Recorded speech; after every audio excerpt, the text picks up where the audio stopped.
Oke, halo Imam, bisa jelaskan tentang penelitian kita saat ini? Halo, kami adalah mahasiswa informatika dari Universitas Tanjung Pura. Dalam kesempatan kali ini, kami akan memaparkan hasil penelitian kami yang berjudul Persepsi Mahasiswa Terhadap Software Bajakan, Studi Risiko Kejahatan Cyber di kalangan mahasiswa Tanjung Pura. Penelitian ini kami laksanakan untuk memahami bagaimana persepsi mahasiswa melihat penggunaan software bajakan dan apa saja risiko cyber yang mengikutinya. Kemudian, apa sih latar belakang dari penelitian ini? Hal tersebut akan dijelaskan oleh Ragil Amirzaki. Penelitian ini dilatar belakangi oleh maraknya penggunaan software bajakan di kalangan mahasiswa. Alasannya pun beragam, mulai dari harga software legal yang mahal, kemudian akses software ilegal, hingga pengaruh lingkungan sosial.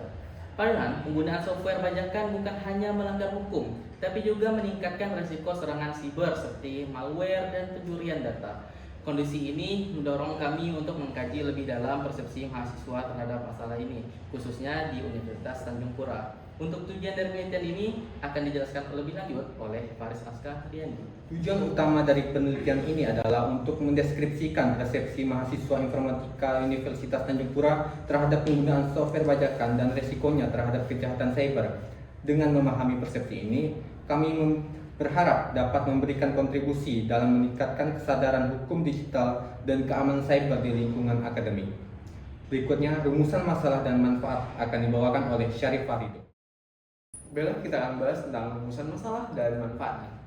Rumusan masalah dalam penelitian ini adalah bagaimana persepsi mahasiswa terhadap penggunaan software bajakan dan risikonya terhadap kejahatan cyber. Adapun manfaat penelitian ini terbagi menjadi dua, yaitu manfaat teoritis, yaitu memperkaya kajian perilaku digital dan etika teknologi.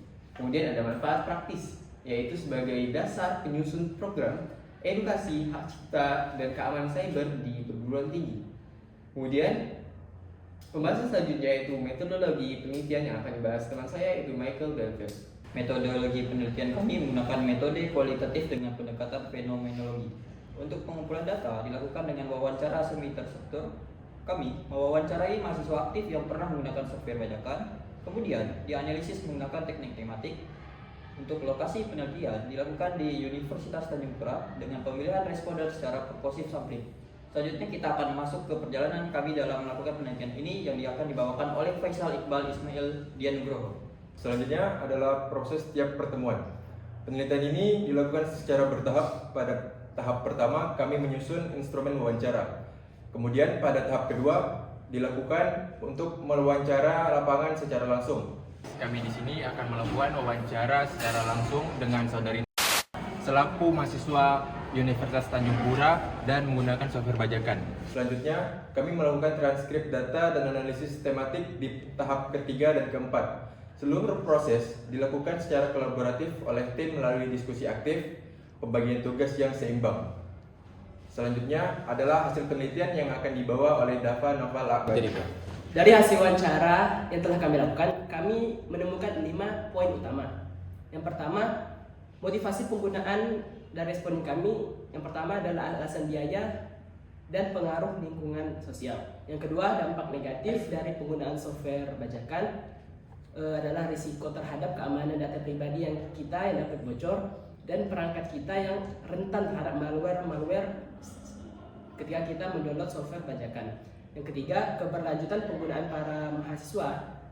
Sebagian tetap akan memilih untuk menggunakan software bajakan. Sebagian akan beralih ke software legal bila finansial mereka mencukupi. Keempat, harapan responden. Adanya dukungan kampus dan pemerintah untuk penyediaan software legal. Dan hal ini adalah cukup penting untuk memberikan solusi kepada pengguna-pengguna software bajakan adalah akan adanya kolaborasi antar individu-individu di negara ini. Yang kelima adalah kesadaran akan risiko. Mahasiswa sebenarnya amat sangat sadar akan risiko penggunaan software bajakan, tapi mereka masih belum mempunyai alternatif yang lain yang nyata. Dan selanjutnya analisa pembahasan yang akan disampaikan oleh teman saya ada Rizky Khawarizmi. Baiklah, sekarang kita akan menganalisis hasil dari wawancara kami. Analisis kami menunjukkan bahwa mahasiswa memiliki persepsi pragmatis terhadap software bajakan. Meskipun sebenarnya mereka tuh sadar bahwa itu tuh ilegal dan beresiko, tetapi faktor keterbatasan ekonomi serta faktor sosial juga berpengaruh besar terhadap hal ini. Banyak mahasiswa yang terpengaruh oleh lingkungan sekitar mereka dan menganggap software bajakan itu sebagai hal yang lumrah. Oleh karena itu, dibutuhkan edukasi sistematis dan akses legal yang terjangkau. Nah, selanjutnya kita akan membahas kesimpulan yang akan dibahas oleh Geraldo. Kesimpulan dari penelitian ini adalah bahwa persepsi mahasiswa terhadap software bajakan didominasi oleh kebutuhan praktis dengan kesadaran risiko yang masih belum diimbangi tindakan nyata. Diperlukan kerjasama antara kampus dan pemerintah untuk menyediakan solusi konkret seperti akses software legal, edukasi HKI, dan peningkatan cyber security awareness. Penelitian ini diharapkan dapat menjadi bahan pertimbangan untuk mendorong budaya digital yang lebih etis dan aman di lingkungan akademik. Baik, karena kita sudah selesai penelitian, ini ada beberapa pesan-kesan kami. Jadi gimana Sal, penelitiannya Sal? Semoga hasil penelitian ini bermanfaat bagi mahasiswa Universitas Tanjung Pura dan mahasiswa universitas yang lainnya. Terima kasih. Michael Devin, gimana Michael? Ini penelitian kita ini seru karena kita sama teman kan kita cari info, cari tempat di mana kita mau wawancara. Jadi intinya seru. Seru banget ya? Seru. Aska. Ya. Ini pesan-kesannya gimana nih? Saya suka karena saya dapat eksplor berbagai jurnal-jurnal yang ada. Wih, Anda suka baca berarti ya? Suka banget. Sama kita sama. Ini kalau Geraldo gimana? Pesan-kesannya? Wah, penelitian ini sangat asik ya. Kalau tanpa penelitian ini saya tidak keluar rumah sepertinya. Wih, bermanfaat juga ya? Iya. Kalau Imam gimana, Mam? Nah, penelitian ini sangat edukatif karena kita bisa mensimulasi diri kita untuk skripsi nanti. Wih, Ya, terima kasih. Syarif Farido, gimana penelitian ini? Penelitian ini ya mudah-mudahan bisa mengubah jadi tidak tahuan jadi pemahaman yang bagus. Ya, Ragil. Gimana, Gil? Penelitian ini keren, seru sih. Semoga kita semua tetap menjadi edukatif, tetap menjadi inovatif. Oke. Dan yang terakhir, saya dan Ada Rizky Khawarizmi akan menyampaikan pesan-kesan kami. Nah, kalau dari kami itu berterima kasih kepada Pak Mariadi sebagai dosen pembimbing yang sudah membantu kami serta mahasiswa-mahasiswa yang sudah bersedia untuk diwawancarai oleh kami. Oke. Terima kasih Pak Mariadi dan semua responden yang telah kami ajak kerjasama. Terima kasih. Pesan dan kesan dari saya, yang pertama itu ada kesan.